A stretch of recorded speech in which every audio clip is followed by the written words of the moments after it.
Bonjour à tous, on se retrouve aujourd'hui pour le premier jour de notre défi, les lectures curieuses de l'été. L'histoire s'appelle Semblable ou différent? Elle est écrite par Rupa Pai, illustrée par Rohit Kelkar et traduite par Sakuntala.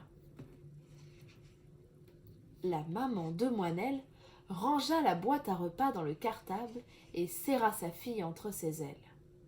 « Bonne journée, ma chérie, dit-elle. Fais attention, sois polie. Oh, maman, s'écria Moinelle en riant. Tu me répètes ça tous les jours.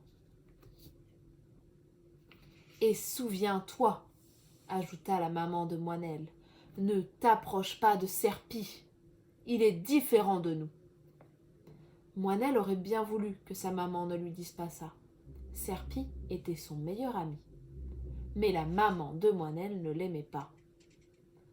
Les gens de son espèce mangent les gens de notre espèce, répétait-elle tout le temps. Les moineaux et les serpents ne peuvent pas être amis. À l'autre bout de la ville, le papa de Serpi garnissait la boîte à repas de son fils d'œufs d'oiseau. Le plat du jour, fiston, clama-t-il fièrement.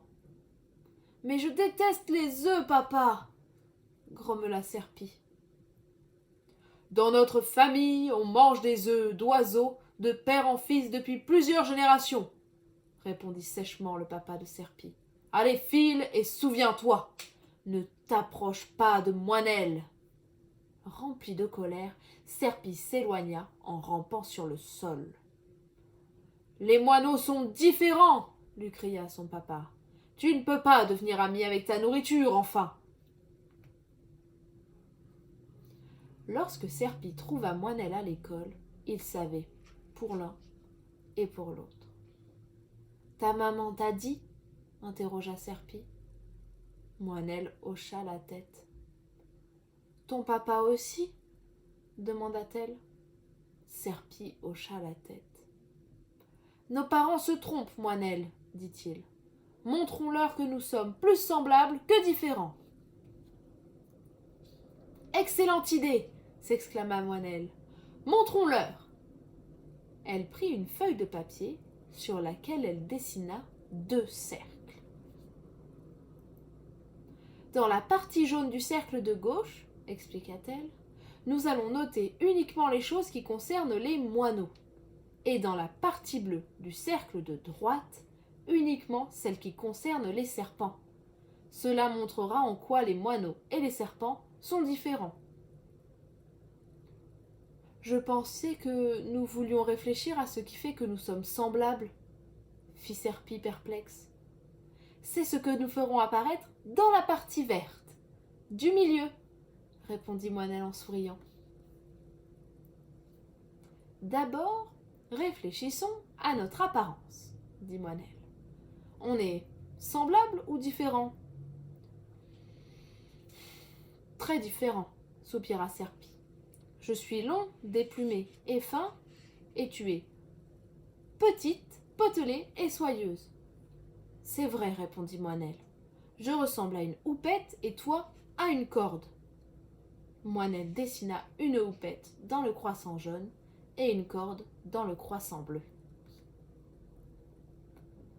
Maintenant, dit-elle, notre façon de nous déplacer, semblable ou différente? Très différente, répondit Serpi, l'air affligé. Tu voles dans les airs, en battant des ailes, et moi, je rampe sur le sol en zigzagant. En gros, indiqua Moinelle, je me déplace comme un avion et toi, comme un train. Serpi poussa un profond soupir. Allez, Serpi, haut les cœurs, lança Moinelle. Voyons maintenant notre alimentation, semblable ou différente? Très différente, répondit Serpi, au bord des larmes. Mais je ne mange pas d'œufs d'oiseau.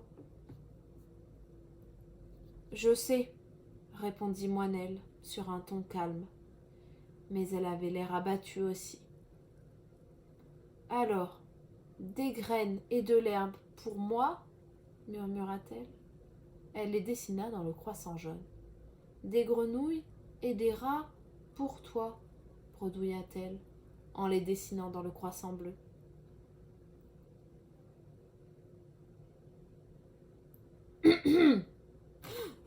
Serpy et Moinelle sursautèrent. C'était Monsieur Éléphant, le directeur de l'école. « Pourquoi faites-vous cette tête-là, les enfants ?» demanda-t-il sur un ton doux. « Oh, monsieur, sanglota Serpy, mon papa et la maman de Moinelle prétendent que nous ne pouvons pas être amis car nous sommes différents. Monsieur, nous voulions leur montrer que nous sommes plus semblables que différents, expliqua Moinelle. Mais nous n'y arrivons pas. Le directeur de l'école observa longuement les deux cercles. Puis il se mit à rire à gorge déployée. Oh oh oh oh oh oh oh oh oh. Serpy et Moinelle le dévisagèrent. Qu'y avait-il de si drôle? Vous ne voyez pas le problème, les enfants? Finit-il par dire en essuyant ses larmes. Vous avez tout faux. Laissez-moi vous aider. Monsieur Éléphant prit place sur un banc. Voyons, Serpy, demanda-t-il. Peux-tu me dire quelle est ton activité préférée? Jouer et discuter, monsieur, répondit Serpy. Surtout avec Moinelle. Eh bien toi, Moinelle? Discuter et jouer, monsieur, répondit Moinelle. Surtout avec Serpy. Parfait, dit Monsieur Éléphant. Vous aimez faire les mêmes choses. Et il dessina quelque chose dans la partie verte. Maintenant, reprit-il, qu'est-ce qui vous rend heureux, les enfants? Quand mon institutrice me laisse m'asseoir à côté d'un ami, monsieur, répondit Serpy en souriant. Pareil pour moi, monsieur, fit Moinelle, en battant des ailes. Ah, s'écria Monsieur Éléphant. Vos réponses sont semblables. Hop, partie verte. Bon.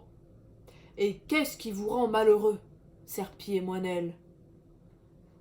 Que mon papa me dise que je ne dois pas m'approcher de Moinelle, monsieur, répondit Serpy en soupirant. Que ma maman me dise que je ne dois pas m'approcher de Serpy, monsieur, répondit Moinelle en soupirant. Le directeur de l'école fronça les sourcils. Vous êtes tristes, tous les deux, pour des raisons semblables, fit-il. Qui sont que vos parents vous empêchent de choisir vos amis. C'est encore pour la partie verte, ça. Maintenant, reprit-il, à quoi ressemble, selon vous, le meilleur ami possible? C'est quelqu'un qui vous aime, commença Serpy. Même si vous êtes différents, conclut Moinelle. Donc, vous êtes tous les deux d'accord, dit Monsieur Éléphant, sur le fait qu'un véritable ami vous aime quoi qu'il arrive. Ce qui vous fait 4 réponses semblables et seulement 3 différentes. Les semblables l'emportent. Hurrah! S'écrièrent Serpy et Moinelle. Merci, Monsieur Éléphant! Fit le directeur de l'école. Une dernière chose. Qu'y a-t-il, monsieur? Dites à vos parents que je souhaite les rencontrer. Demain, à la 1re heure. Le directeur de l'école s'éloigna, le visage rempli de fierté. Merci à tous pour cette écoute et on se retrouve demain pour la 2e lecture curieuse de l'été, à savoir un livre pour Pouchkou. En attendant, direction lauracurieux.com, rubrique blog, pour retrouver des activités mêlant littérature et créativité. À très vite!